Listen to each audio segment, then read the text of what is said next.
June 3rd, 1943. 22:47 hours. Paris. Occupied France. The Hotel Ritz bar on Place Vendôme operates under blackout curtains, its chandeliers dimmed to comply with Wehrmacht regulations. Oberst Heinrich Müller of the Abwehr sits in a corner booth reviewing rail transport, schedules for the upcoming transfer of Panzer divisions through the Rhône corridor. The air smells of Turkish tobacco and cognac requisitioned from Parisian cellars. Outside, curfew sirens begin their nightly wail across the arrondissements. 400 meters away, in a third-floor apartment on Rue Cambon, a woman applies red lipstick in a cracked mirror. Her name is Mathilde Carré. She is 31 years old. She has worked as a liaison between German officers and Parisian society for 18 months. What the occupation records do not say, what would remain buried in French military archives until 1989, is that she has been photographing classified documents with a Minox subminiature camera since February 1943. Tonight, she will photograph 3 different briefcases belonging to 3 different officers. None of them will know the others were there. The strategic situation in June 1943 demands precision. Allied command has identified Operation Citadel, the planned German offensive at Kursk, as the decisive battle of the Eastern Front.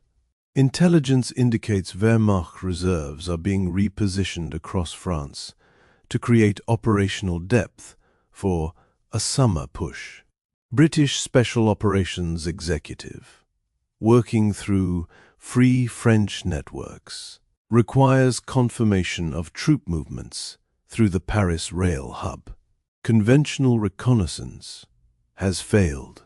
The Allies need documentation. They need transport manifests, unit designations, departure dates. They need someone inside German administrative channels. Mathilde was born in Nancy in 1912. She trained as a nurse at the Hôpital Saint-Antoine in Paris. When France fell in June 1940, she volunteered for clerical work with the German military administration. Her fluency in German made her useful. Her appearance made her welcome. By December 1940, she was attending officers' social functions at the Ritz. By April 1941, she had become what Gestapo files would, later term, an approved companion for mid-level Wehrmacht staff.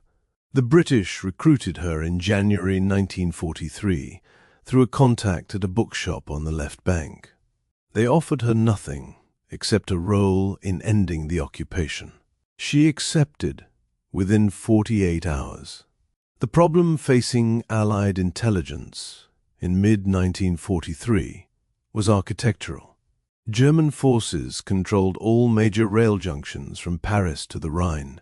Movement orders for divisions transiting to the Eastern Front passed through multiple Wehrmacht offices distributed across occupied Paris. No single location held complete schedules. The information existed in fragments across 18 different bureaus, each operating under separate security protocols. The Allies needed consolidated intelligence from at least 3 independent sources. They had 6 days before the next Wehrmacht staff rotation would render current contacts obsolete. Mathilde identified the solution on May 28th during a reception at the Hotel Ritz. She observed that mid-level staff officers from separate bureaus rarely discussed operational matters in public. However, these same officers, when isolated in private settings with alcohol and perceived intimacy, frequently carried their briefcases and discussed transport logistics as casual conversation. She noted 3 officers Oberst Müller from the Abwehr, responsible for security oversight of rail movements, Major Klaus Reinhardt from the Transport Kommandante, who scheduled military rail traffic across northern France, Hauptmann Georg Fischer from the 7th Army Logistics Staff, who coordinated supply convoy timings. All three attended regular evening functions. All three had shown interest in private meetings.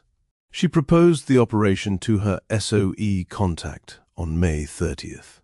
The plan required her to arrange separate encounters with all three officers on the same night, photograph their documents while they were occupied, and return the materials before they noticed the absence. Her handler rejected the proposal immediately. The risk of detection was absolute. If one officer discovered the theft, all three would be arrested within hours. Gestapo interrogation protocols in Paris had a 92% confession rate.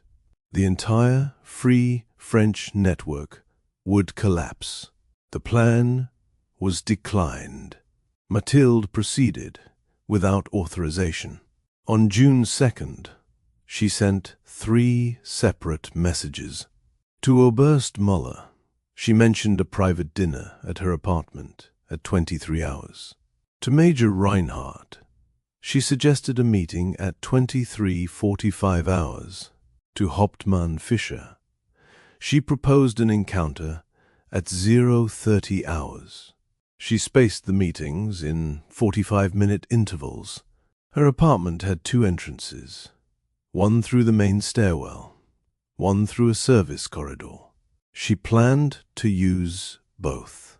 June 3rd, 1943, 22:55 hours. Oberst Müller arrives, carrying a leather briefcase stamped with Abwehr insignia. The briefcase contains railway security assessments for June 7th through 14th, including troop movements and vulnerable points along the Paris-Metz corridor. Mathilde greets him wearing red lipstick and a dark evening dress. She pours cognac. Müller places his briefcase beside the sofa. They discuss occupation administration, Vichy incompetence, coordination difficulties across 18 rail stations. At 23:12 hours, Mathilde excuses herself to prepare coffee in the kitchen. She does not prepare coffee. She removes the Minox camera from beneath the sink, photographs the briefcase, clasped from 3 angles, wraps the camera in cloth, and begins boiling water.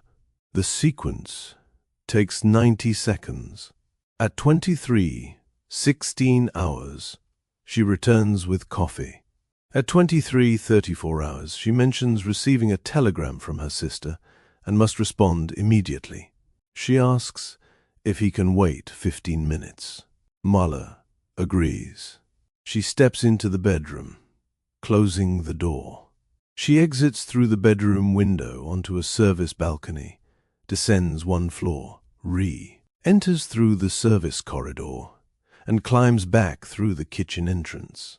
She now stands behind Müller, separated by a wall. At 23:38 hours, she drops a metal pot in the kitchen. Müller assumes she is still in the bedroom. She moves silently into the sitting room. She opens his briefcase. The combination lock reads 517.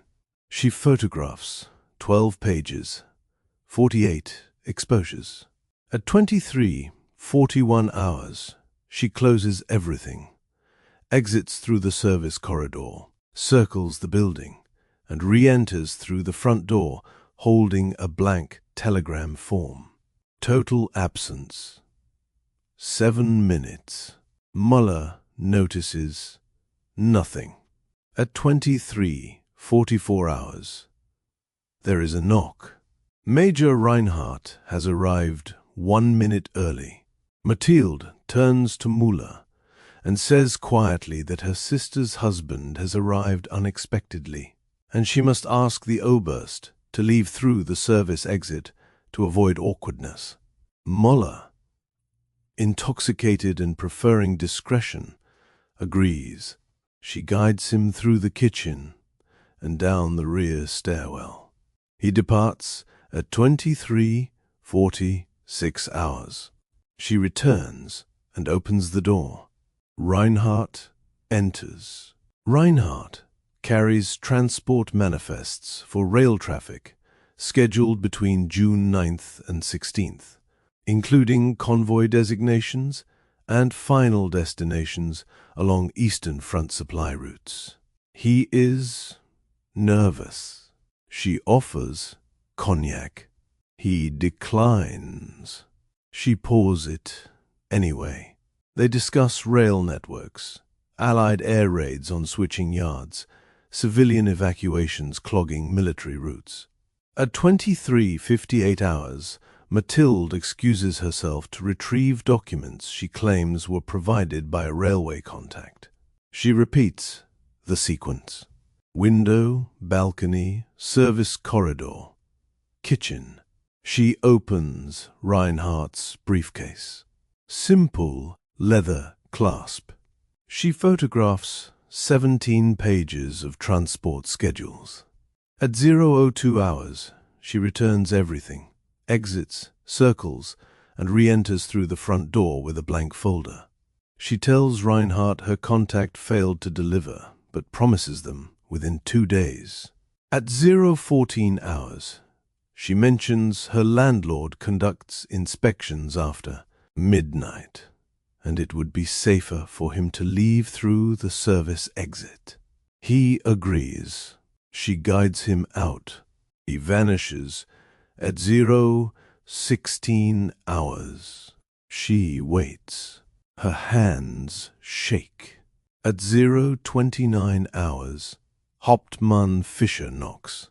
He carries supply convoy coordination schedules for the 7th Army, including fuel depot locations, ammunition transfer points, repair facility capacities. Fischer is younger, recently promoted, eager. He believes Mathilde has access to French industrialists who can expedite parts manufacturing for Wehrmacht vehicles. She offers cognac. He accepts. They discuss logistics strain, production failures, sourcing spare parts for Panzer transmissions. At 0:37 hours, Mathilde excuses herself to phone an industrialist contact. Window, balcony, corridor, kitchen. Fischer's briefcase lock, 1939. She photographs 9 pages. At 0:40 hours, she reassembles everything, exits, returns through the front door. She tells Fischer the industrialist will meet next week. At 0:48 hours, she hears footsteps in the hallway. She tells Fischer there is a Gestapo sweep, and he must leave immediately through the service exit. Fischer, alarmed, agrees without question. She rushes him through the kitchen.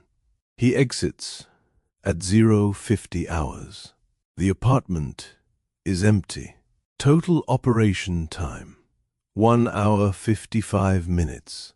At 1:03 hours, she removes the Minox from beneath the sink. The cartridge contains 78 exposures across 3 independent sources. She wraps it in oilcloth, places it inside a hollowed baguette, seals it with flour paste. At 1:20 hours, she walks to a bakery on Rue de Rivoli, operated by Free French Courrier Emile. Closed. She places the baguette in a wooden crate outside, marked with chalk. At 1:47 hours, she returns home. She removes the lipstick. She washes her face. She does not sleep. The film reaches London on June 6th via Lysander aircraft through southern France and Spain. British analysts at Bletchley Park develop the exposures. The documents provide complete rail schedules for German reserve divisions transiting to the Eastern Front, including 2nd SS Panzer Division Das Reich, 3rd Panzer Division, and 7th Army Motorized Infantry. The intelligence confirms Wehrmacht reserves, intended for Kursk, are delayed by partisan sabotage and operating at 83% capacity. Allied command uses this data for Soviet defensive planning at Kursk, where foreknowledge of German delays allows Red Army forces to complete fortifications. The direct impact occurs July 5th, when Wehrmacht launches Operation Zitadelle. The offensive fails to achieve breakthrough. Soviet forces, reinforced and forewarned, hold positions prepared against German Panzer concentrations. The delayed reserve divisions, documented in Mathilde's photographs, prevent German forces from exploiting early gains. Kursk concludes July 16th with German strategic defeat. The Wehrmacht never regains offensive initiative in the Soviet Union. The war shifts irreversibly. Mathilde continues through autumn 1943. She arranges 14 additional encounters, photographing logistics documents and troop orders. In December, Gestapo arrests Emil following unrelated black market investigation. Under interrogation, Emil mentions a woman leaving baguettes at his service door. Gestapo begins surveillance.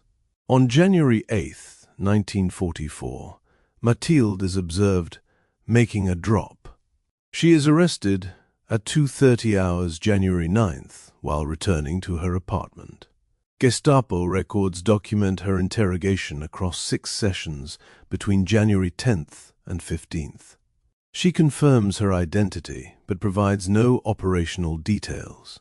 The interrogators do not recover the camera, which she destroyed on arrest night. They do not identify her SOE contact. They do not locate the courier network. On January 18th, she is transferred to Frezens prison. German records list her as detained pending investigation into activities contrary to occupation security. No trial occurs. Allied forces liberate Paris August 25, 1944. Free French units enter Frezens on August 26th. They find Mathilde in cell block D, section 4, cell 17. She weighs 41 kilograms. She is transferred to provisional hospital. She provides written debrief to French military intelligence officer on September 3rd. The debrief is classified and filed with Bureau Central de Renseignements, Seduction. She receives no public recognition. French authorities struggle to distinguish resistance operatives from collaborators. Mathilde's documented association with German officers creates administrative confusion. Her SOE contact has been reassigned to Germany. The intelligence officer who debriefed her is killed during the Alsace campaign in November. The debrief file is misfiled under civilian testimony rather than active operations. No follow-up occurs. Mathilde returns to Nancy in October 1944. She resumes work as a nurse, treating wounded soldiers and displaced civilians. She does not discuss wartime activities.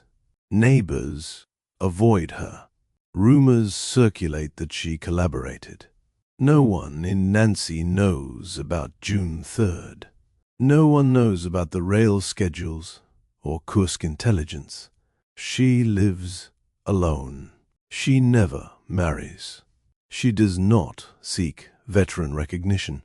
In 1956, a British historian researching SOE operations requests access to French military files. The French government begins gradual declassification. The historian, Dr. William Ashford of Cambridge, identifies a debrief. File dated September 3rd, 1944, describing intelligence. Operations by an unidentified female operative, including a multi-target. Photographic operation on June 3rd, involving 3 German officers. The file contains no photographs, no names, no code name. Ashford notes it in his research, but cannot verify contents. He publishes a book in 1958. The incident appears in a footnote on page 427 as unconfirmed. Intelligence activity by unknown operative, Paris, summer 1943. French military archives fully declassify BCRA files in 1989 under 30-year secrecy rule. French researcher Dr. Sophie Marchand cross-references the September 1940 debrief with German Abwehr records captured by Americans in 1945. She identifies mentions of Müller, Reinhardt, and Fischer as officers stationed in Paris during June 1943. She locates Gestapo arrest records from January 1944 listing a French woman detained for activities contrary to occupation security. Physical description: height 162 centimeters, identifying mark, preference for red lipstick. Marchand searches French civil records for women born in Nancy between 1910 and 1915 who worked as nurses in Paris during occupation. She identifies one name, Mathilde Carré. Mathilde died March 14, 1972, in Nancy at age 60. Death certificate lists cardiac arrest. She is buried in public cemetery on city outskirts. Grave marker bears her name, birth year, death year. No epitaph. No family attends burial. Dr. Marchand visits the site in 1991 while researching her doctoral thesis on female intelligence operatives in occupied France. She photographs the marker. She publishes findings in 1993 in French academic journal titled Les Oublis, Women of the Resistance 1940 to 1944. The article includes the June 3rd operation story, reconstructed from declassified files and cross-referenced German records. It appears on page 78. Approximately 200 academics read it. In 2003, Nancy installs memorial plaque at the hospital where Mathilde worked after the war.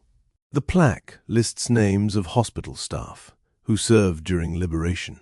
Her name appears alphabetically among 47 others. No mention of intelligence work, no reference to the operation, no explanation of what she did June 3rd, 1943. Visitors walk past daily. Most do not stop to read.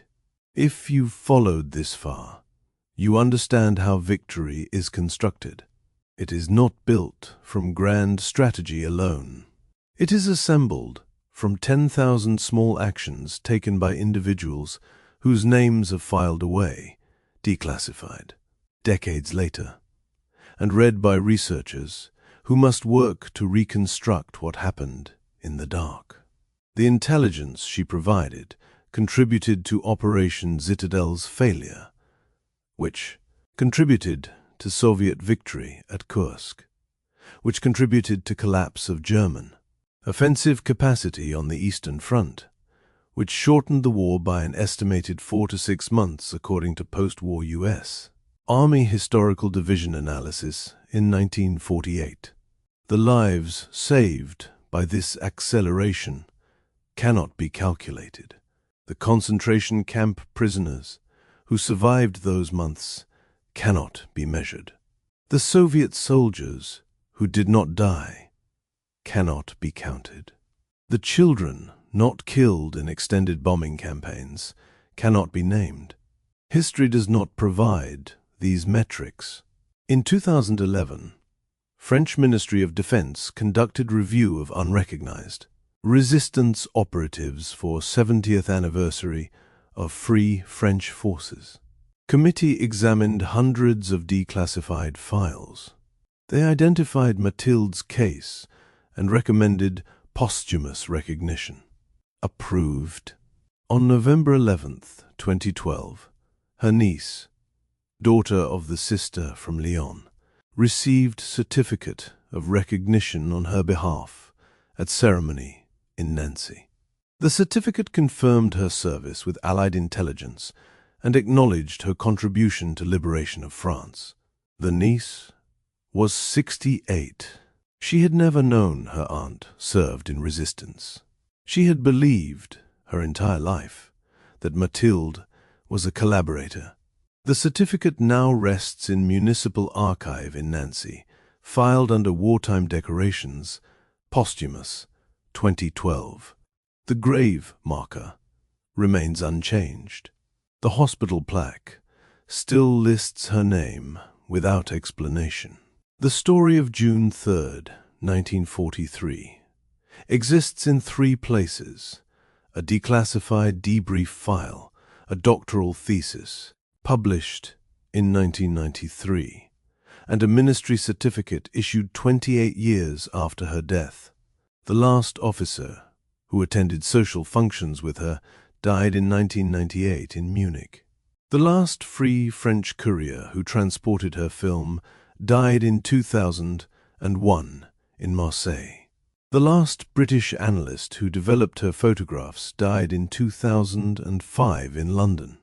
The last Soviet officer who used her intelligence to plan Kursk defenses died in 2007 in Moscow. The chain of testimony has ended. What remains is paper, locked in archives, waiting for someone to ask the right question. History remembers the famous. It catalogues the generals and politicians and soldiers whose names appear in dispatches and newspapers. It forgets the woman who wore red lipstick and opened 3 briefcases in one night. It forgets the 90 seconds she spent photographing documents while coffee boiled. It forgets the 7 minutes she spent moving through corridors carrying a camera the size of a cigarette lighter. It forgets the 78 exposures that reached London and changed the calculus of the largest tank battle in history. It forgets these things, not because they are unimportant, but because they are invisible.